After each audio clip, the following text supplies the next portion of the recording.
राम राम जी। आज मैं आपके लिए कोई भजन नहीं लेके आई हूँ। आज मैं आपके लिए एक छोटी सी कथा या कहानी कह लीजिए वो लेके आई हूँ। जब हम छोटे होते थे तो उस वक़्त मनोरंजन के साधन नहीं होते थे ज़्यादा।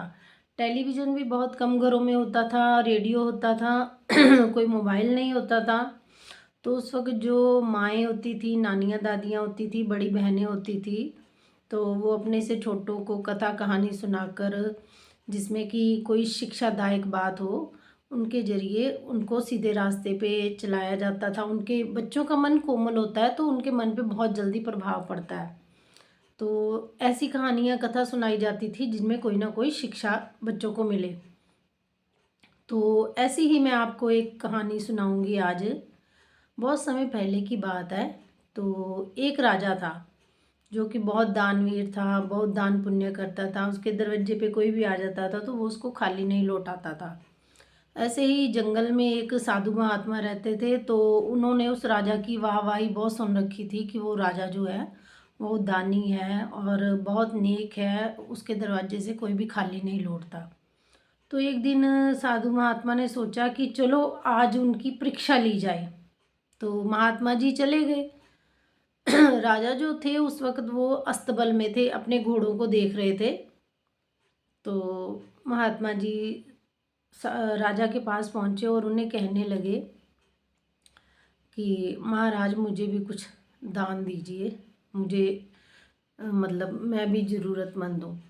तो राजा जी बोलने लगे कि महात्मा जी इस वक़्त तो मेरे पास कुछ नहीं है, तो आप ऐसा कीजिए, आप कल आ जाइए, मेरे दरबार पे आ जाइए, आप जो माँगेंगे मैं आपको दूँगा। तो महात्मा जी बोलने लगे कि कल किसने देखा है? कल नहीं, मुझे आज ही कुछ दीजिए। तो राजा ने मना किया। महात्मा जी ने भी 2-3 बार ज़िद की कि नहीं मुझे आज ही दीजिए कुछ। मैं तो कहते हैं कि ना कि रमता जोगी और बहता पानी कब कहाँ निकल जाए कोई पता नहीं है। तो जब साधु जी ने बार बार ऐसी जिद करी तो राजा को गुस्सा आ गया। तो उन्होंने क्या किया, उनके पास जो घोड़े की लीद पड़ी हुई थी सूखी, उन्होंने वो उठाई और उस महात्मा की झोली में डाल दी। महात्मा जी ने कुछ नहीं बोला, उसको आशीर्वाद दिया और वहाँ से चले गए। बहुत साल बीत गए इस बात को, राजा को याद भी नहीं रही उस बात की। तो एक बार वही राजा जो थे वो शिकार करने अपने सैनिकों के साथ जंगल में गए, तो वो उनसे बिछुड़ गए। तो वो रास्ता भटक गए।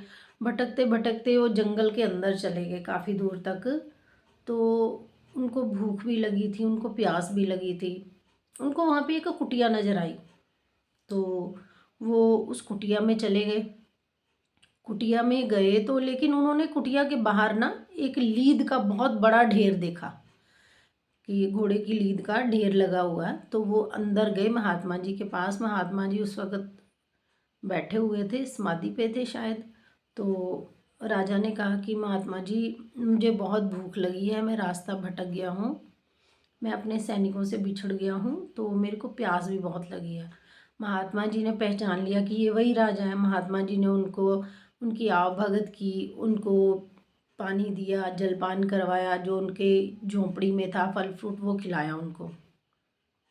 तो वो राजा की जो मन तृप्त हो गया, तब उन्होंने महात्मा जी को पूछा कि महात्मा जी क्या मैं आपको एक सवाल पूछूं? महात्मा जी पूछे, बोलने लगे पूछो वत्स।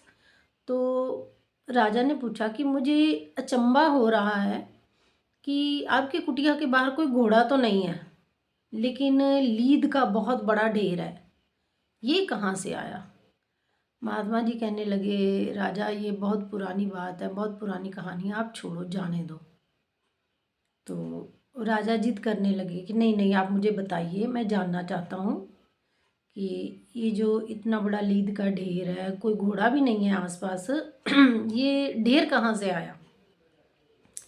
जब राजा ने बहुत जिद करी तो महात्मा जी बोलने लगे कि बहुत समय पहले की बात है।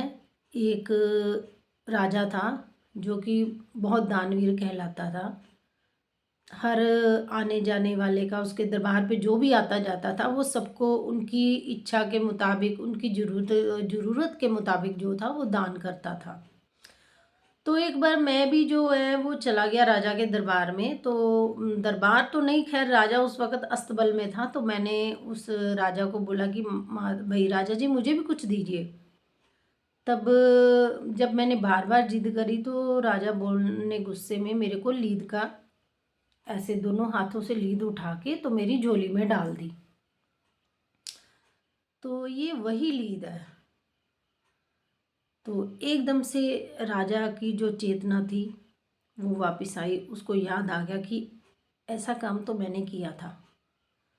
तो लेकिन राजा ने बताया नहीं कि मैं वही हूँ। तो राजा बोलने लगे कि उन्होंने इतनी बड़ी ढेरी दे दी थी आपको लीद की। तो महात्मा जी कहने लगे नहीं, उन्होंने तो मूठ भर के ऐसे दोनों हाथों से मूठ भर के मेरी झोली में डाली थी। कहते हैं कि जब हम कोई बुरा कर्म करते हैं वो भी बढ़ता जाता है, उसका फल हमको भुगतना पड़ता है। कोई अच्छा कर्म करते हैं तो वो भी लौट के हमारे पास आता है, 3 गुना बन के आता है। तो ये वही लीद की ढेरी है, ये बढ़ती जा रही है। तो राजा पूछने लगे कि अब इसका क्या होगा। कहते ये उस राजा को खानी पड़ेगी। जब महात्मा जी ने इतनी बात बोली तो जो राजा था वो महात्मा जी के चरणों पे गिर पड़ा और माफ़ी मांगने लगा कि महाराज मुझे क्षमा कर दीजिए। मैं वही पापी राजा हूँ, आपने शायद मुझे पहचाना नहीं है। मैं वही दुष्ट हूँ जिसने आपके साथ ऐसा दुर्व्यवहार किया था। तो आप मुझे क्षमा कीजिए, मेरे कष्टों का निवारण कीजिए। मैं इतना बड़ा लीद का ढेर कैसे खाऊंगा।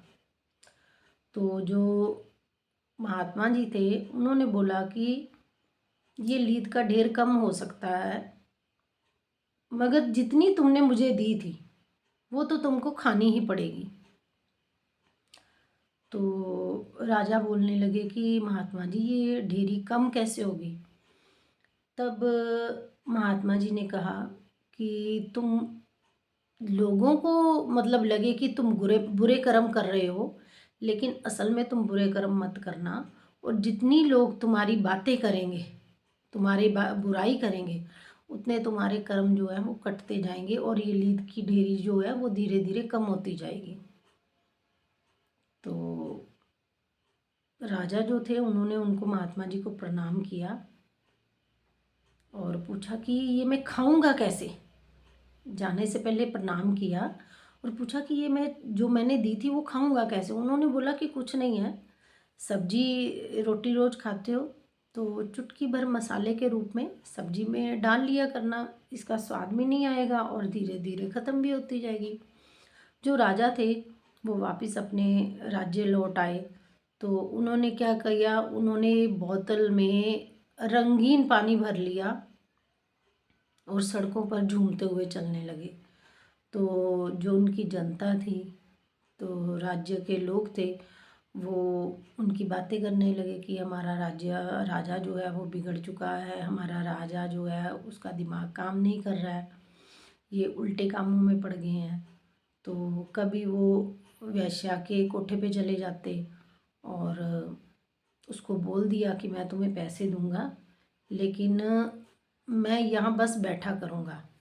तो जो राज्य के लोग थे वो और ज़्यादा राजा की बदनामी करने लगे कि जो हमारा राजा है वो वेश्याओं के कोठे पे जाता है, ये हमारा राजा बनने के काबिल नहीं है। और जब राजा खाना खाने बैठते थे तो थोड़ी सी चुटकी जो थी वो लीद की अपने खाने में डाल लेते थे। ऐसे करके धीरे धीरे उनका वो लीद का ढेर जो था वो ख़त्म हुआ और वापस जाके उन्होंने महात्मा जी को प्रणाम किया और बोला कि महात्मा जी मैं आगे से ऐसा कोई भी कर्म नहीं करूँगा, ध्यान रखूँगा कि जिसकी वजह से किसी के मन को ठेस पहुँचे या उसका मुझे भुगतान देना पड़े। तो ये थी छोटी सी कहानी। इसका इसकी जो शिक्षा वो यही है कि कर्म करने से पहले सोचो, क्योंकि हमारे माँ बाप बोलते थे पहले तोल लो फिर बोलो, कि बात को पहले तोल लो कि इसका अर्थ क्या निकलता है। मैं सामने वाले को बोलने जा रहा हूँ तो दूसरे के मन पे इसका क्या प्रभाव पड़ेगा। और जो बच्चे होते हैं या बड़े होते हैं वो इन कहानियों के ज़रिए संभल सकते हैं, अपने दिमाग का इस्तेमाल कर सकते हैं कि हम बुरे कर्मों से बचे रहें। राधे राधे, राम राम।